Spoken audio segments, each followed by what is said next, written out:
Ketemu lagi, kali ini masih dengan buku Venus, Dekalara si anak cantik, dengan judul yang ketiga ini judulnya adalah Kehebohan Hari Pertama. Kita mulai. Baiklah, kataku sambil menuangkan kopi untukku sendiri di ruang guru. Lelucon selesai. Ada apa dengan Venus Fox? Aku memandang Bob dengan tajam. Bob menyeruput kopi dan cangkirnya. Aku yakin kamu di sini justru untuk menjelaskan padaku. Sejauh ini aku masih berusaha memastikan apakah dia hidup atau tidak. Oh, tentu saja dia hidup, kata Bob. Sunyi sesaat. Julie sedang membuat teh untuk dirinya di dekat bak cuci. Dan dia berbalik untuk memandang kami ketika percakapan berhenti sebentar. Kesan pertamaku adalah bahwa dia tuli, kata Bob sambil meneguk kopinya lagi. Apakah dia sudah dites? Tanyaku. Soalnya sayang sekali kalau anak yang mempunyai masalah pendengaran ditempatkan di kelas seperti kelasku. Aku tidak menguasai bahasa isyarat sama sekali. Dia pernah dibawa ke spesialis THT di rumah sakit tahun lalu, sahut Bob. Tampaknya mereka mendapat kesulitan memeriksanya sehingga akhirnya mereka memberinya ABR. Apa itu? Tanyaku. Auditory Brainstem Response, jawab Julie. Itu tes untuk menentukan apakah otak menanggapi bunyi atau tidak. Tes itu mengukur respons otak terhadap rangsangan bunyi. Jadi, kamu bisa menentukan apakah seseorang itu mendengar sekalipun mereka tidak bicara. Lalu, tanyaku, Venus nampaknya bisa mendengar dengan baik. Oh, kataku. Tiba-tiba mereka tak berdaya. Setelah bekerja bersamanya, aku menjadi yakin bahwa masalah Venus berakar dari gangguan pendengaran yang kurasa bisa diatasi. Kami akan mengaturnya untuk menjalani tes pendengaran dengan peralatan yang tepat. Dan pada akhirnya dia akan dipindahkan ke kelas yang cocok untuk masalahnya. Aku memandang ke sekeliling. Pertama pada Julie, lalu kembali pada Bob. Sungguh, aku tidak mengharapkan jawaban itu. Salah satu guru lain, guru kelas 3 bernama Sarah, menyumbangkan pemikirannya. Kukira apa yang akan kita temukan pada Venus adalah dia mungkin kosong. Di atas sini kalau kalian mengerti maksudku. Sarah menyentuh dahinya. Venus tampak kosong karena pada dasarnya dia memang kosong, keturunan. Setiap anak dalam keluarga Fox, mereka semua suaranya semakin lirih dan dia tidak menyelesaikan kalimatnya. Tetapi memang tidak perlu. Aku mengerti apa yang dikatakannya. Bob menghela nafas. Aku berharap bukan seperti itu kasusnya. Tapi mereka memang bukan dari keluarga yang cemerlang. Suara-suara dari kerebutan luar biasa di halaman sekolah mulai menembus jendela. Untuk sesaat semua guru di ruang guru terdiam. Waspada. Sebelum bergegas pergi ke jendela untuk melihat apa yang terjadi. Aku tidak perlu repot-repot menengok ke jendela karena aku segera tahu. Itu pasti salah satu muridku. Aku mendapati faktor penting yang menunjukkan bahwa seorang anak terganggu adalah jeritan lepas. Anak-anak normal bisa memaki, berteriak, atau memekik keras dengan gembira. Tetapi Pada usia 6 atau 7 tahun, mereka sudah begitu tersosialisasi, sehingga tidak lagi menjerit dengan nada tinggi yang aneh dan terdengar putus asa. Tidak demikian dengan anak-anakku. Jadi, aku tidak perlu repot-repot menjenguk keluar jendela setelah meletakkan kopiku. Aku melesat keluar pintu melalui koridor dan pergi ke halaman. Di sisi jauh halaman, di bawah pohon-pohon maple, tampak 2 orang pengawas mencoba memisahkan anak-anak. Mengenali kemeja mencolok Billy di tengah kehebohan itu, aku segera berlari menyeberang jalan. Di samping Billy ada Shane atau Zen, dan 2 guru itu tengah bergulat memisahkan anak-anak, sehingga aku tidak segera mengetahui siapa yang ketiga. Venus? Benar, Venus. Venus bagaikan memiliki lengan dan kaki gergaji mesin. Mendesing dengan ganas ke arah Billy yang lebih mengejutkan. Venuslah ternyata yang paling banyak mengeluarkan suara. Dan betapa aneh suaranya. Sebuah lengkingan menakutkan, begitu keras dan tinggi, sehingga telingaku sakit. Dia terus melakukannya, menjerit dan memukul-mukul sampai dia terlepas dari pegangan. Dan menerkam Billy dengan garang. Padahal hidung anak itu sudah berdarah. Guru satu lagi memegang Billy dan Sen sekaligus. Tetapi ketika Billy melihat Venus menerjang lagi ke arahnya, dia menyentakkan diri lepas dari pegangan dan lari. Venus mengejarnya tanpa ampun. Aku melesat mengejar keduanya. Begitu pula Julie, yang baru saja keluar dari gedung. Serta Bob dan seorang guru lain.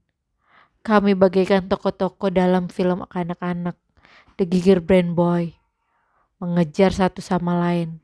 Mengejar Venus yang mengejar Billy. Ketika Billy mencapai tembok pemagar halaman, Venus menyudutkannya dan mulai memukulnya dengan kemarahan tak terkendali. Namun, dia bukannya tidak tahu kami mengejarnya.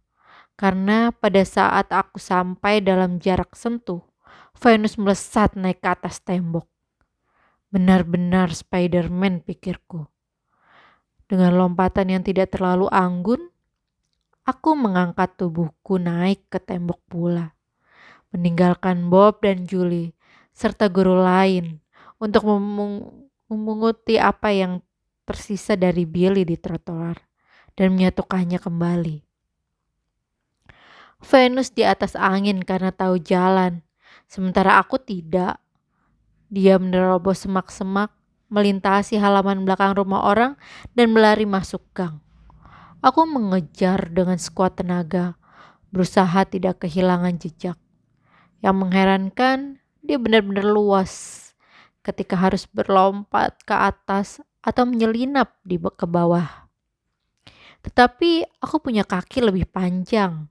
Sekitar setengah blok dari sekolah, akhirnya aku dapat menyusulnya. Menangkapnya dengan menahan roknya. Stop, cukup. Dia mencoba melepaskan diri, tetapi aku mencengkram bajunya kuat-kuat. Dengan tangan satu lagi, aku memegang lengannya. Untuk sesaat, kami hanya berdiri, masing-masing dengan nafas tersengal-sengal. Ada luka gores pada lutut Venus, tetapi hanya itu, tidak ada yang lain.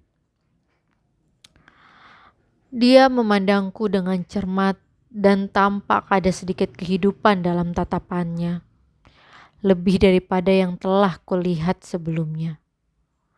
Bukan begini caranya kalau kamu mau ikut kelas denganku, kataku, dan mengamankan peganganku di lengannya. Ayo kembali ke sekolah. Dia menancapkan kakinya di rumput. Tidak. Kita kembali ke sekolah. Waktunya sekolah. Kamu anak sekolahan. Venus tidak akan nurut. Tampaknya tidak ada alternatif kecuali menggendong dan membawanya. Menyadari apa yang akan kulakukan, dia memberontak dengan menggunakan kaki tangannya, memukul dan menendang. Akibatnya, kami bergerak sangat lambat kembali ke halaman sekolah. Jarak ke sana hanya 2 blok.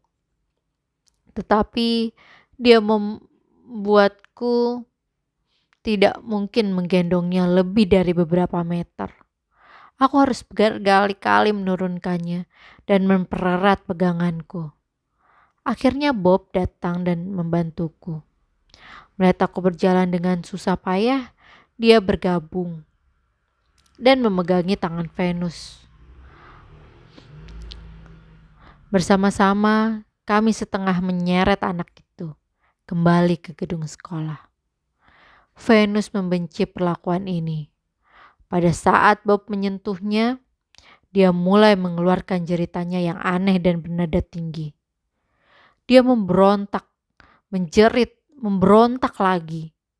Akhirnya kami berhasil membawanya masuk ke dalam gedung sekolah dan menaiki serangkaian tangga ke kelasku. Bob, di antara napasnya yang terengah-engah berkata, "Barangkali bukan gagasan bagus menempatkan kelasmu di atas sini." Setelah kami sampai di kelas, Bob melepaskan pegangannya. Tetapi aku masih memegangi lengan Venus. Julie ada di kelas bersama anak-anak lain. Dan mereka semua memandang kami dengan was-was. Setelah melihat situasi sedikit banyak telah terkendali, Bob mengucapkan selamat tinggal, menutup pintu, dan membiarkan aku menyelesaikan masalah. Tak ada kunci di pintu, jadi ku minta Julie berdiri di depannya. Lalu kuseret Venus ke seberang ruangan, dan dengan kakiku kutarik kursi yang telah ditetapkan sebagai kursi diam. Aku mendudukkan Venus di atasnya. "Kamu duduk di sini." Dia menjerit dan memberontak. Aku menahannya tetap di kursi. "Kamu perlu duduk di sini sampai kamu bisa mengendalikan diri dan tidak melawan. Kamu perlu duduk di sini." Dengan hati-hati aku melepaskan peganganku. Curiga dia akan segera melesat ke arah pintu. Tetapi responnya sungguh berlebihan. Maksudnya responnya sungguh berkebalikan dengan yang kuduga. Begitu aku melepaskannya, Venus langsung terdiam. Dia duduk merosot di kursi seolah dia sangat kelelahan. Satu peraturan kelas, kita tidak menyakiti orang lain. Kita tidak menyakiti diri sendiri. Itu 2 peraturan. Billy menyeletuk dari mejanya. "Itu 1 peraturan, Billy," kataku dengan galak. "Peraturannya adalah kita tidak menyakiti apa saja." "Lalat sekalipun?" tanya Billy. "Kita tidak boleh menyakiti lalat di sini." Julie yang segera mengenali situasi panas begitu melihatnya. Dengan cepat turun tangan, membawa Billy menyingkir untuk bergabung dengan anak-anak lain yang sedang bermain tanah liat. Aku kembali menghadapi Venus yang tetap duduk di kursi diam. Dia mengamatiku lekat-lekat. Matanya yang tajam bertabir begitu tidak terbiasa sehingga nyaris kosong. "Aku akan mengatur timer untuk 5 menit, kataku. Kalau timer berbunyi, kamu boleh turun dan bergabung lagi dengan kami." Setelah meletakkan timer yang berdetik di atas rak di depan kursinya, aku mundur perlahan. Setengah berharap dia akan beralih ke pintu ketika aku membalikkan badan. Ternyata tidak. Venus tidak bergerak. Timer berdering. Venus masih tidak bergerak. "Kamu boleh berdiri sekarang," kataku dari meja tempat aku bekerja dengan Jessie.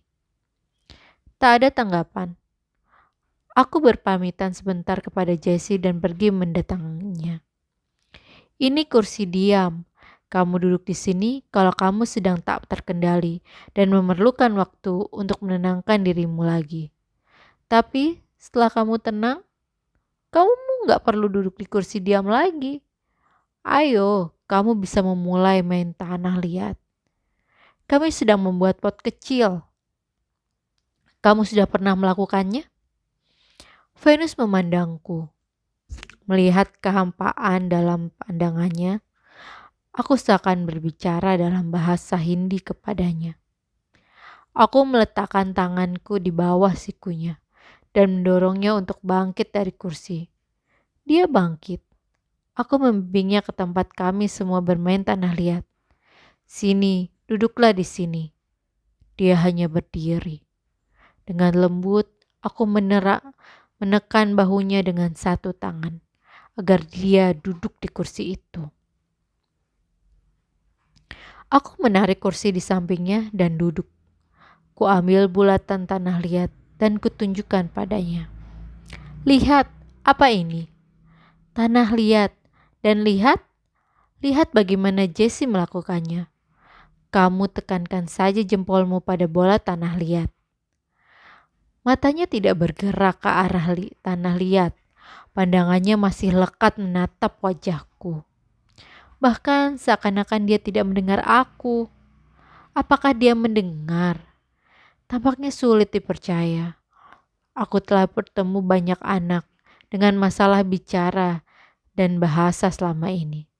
Tetapi tak seorang pun yang begitu tidak responsif seperti Venus. Apakah tes ABR itu sungguh-sungguh akurat? Mungkinkah ada semacam kegagalan antara otak dan telinga yang luput dari pengamatan mereka? Aku bangkit. Kemarilah Venus, kataku. Dan tentu saja dia tidak beranjak. Aku harus melakukan prosedur panjang itu lagi untuk membuatnya berpindah dari satu kursi ke bagian lain ruang kelas. Kubawa dia ke sudut rumah tangga. Lalu aku duduk di lantai dan memilah mainan dengan mataku. Bahasa isyaratku sudah tumpul. Yang sedikit ku ingat hanyalah isyarat-isyarat dasar untuk konsep abstrak seperti keluarga atau kakak. Tetapi ada satu kata konkret yang ku tahu, boneka. Aku memberi isyarat dan mengacungkan sebuah boneka bayi. Boneka. Venus mengamatiku. Alisnya samar-samar berkerut. Seakan-akan dia berpikir, aku sedang melakukan sesuatu yang benar-benar ganjil. Aku memberi isyarat.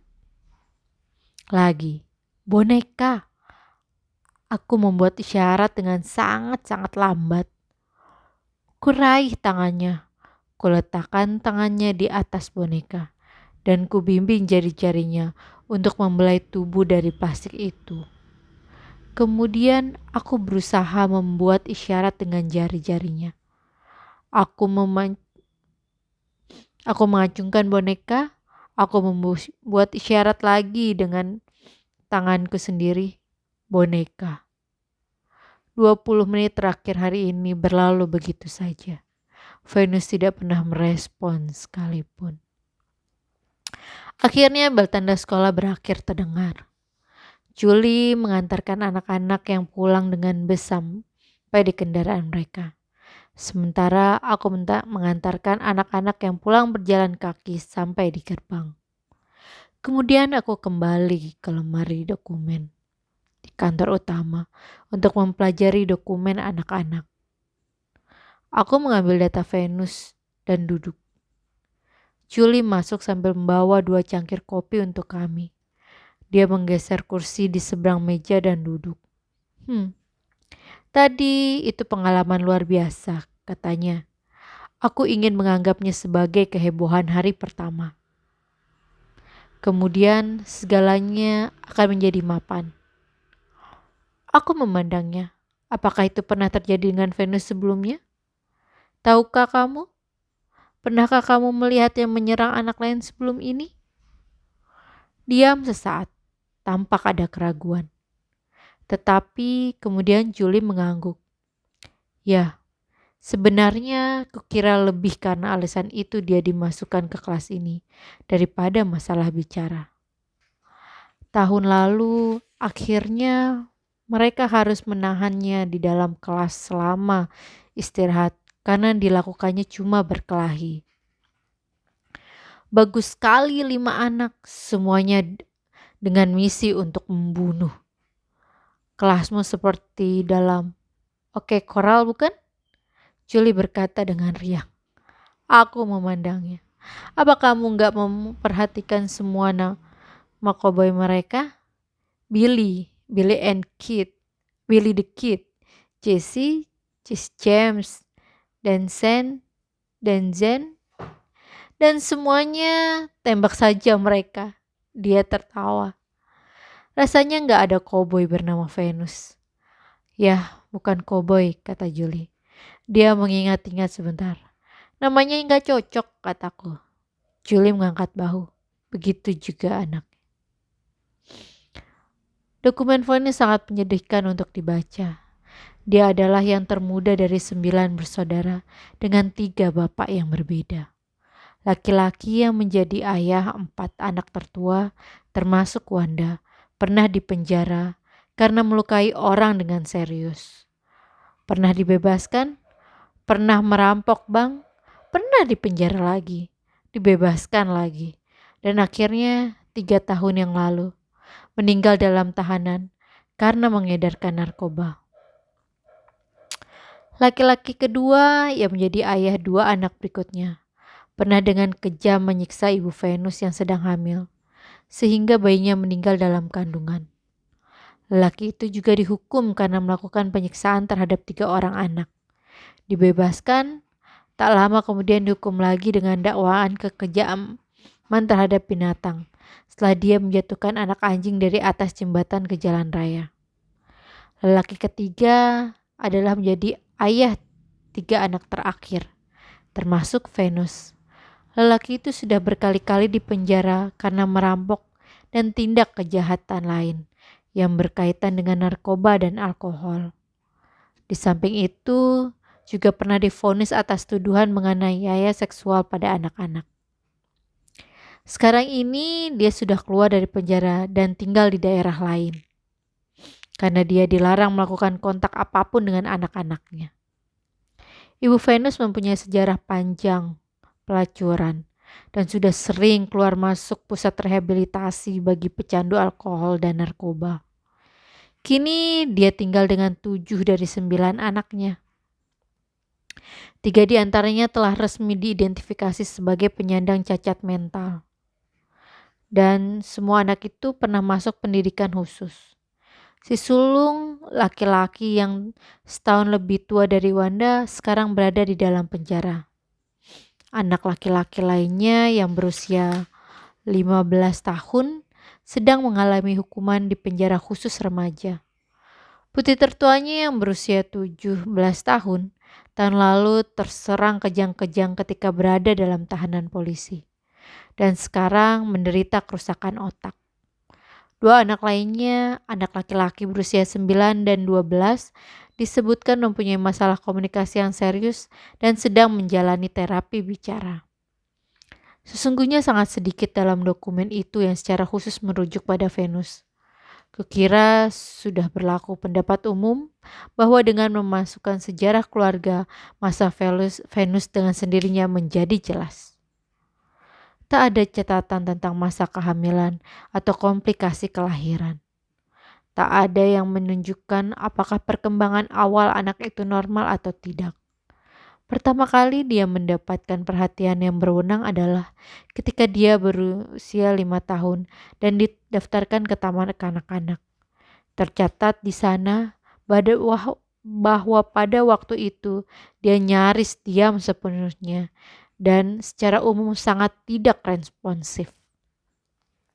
Kecuali ketika bermain di halaman, kecuali ketika tertantang atau terancam.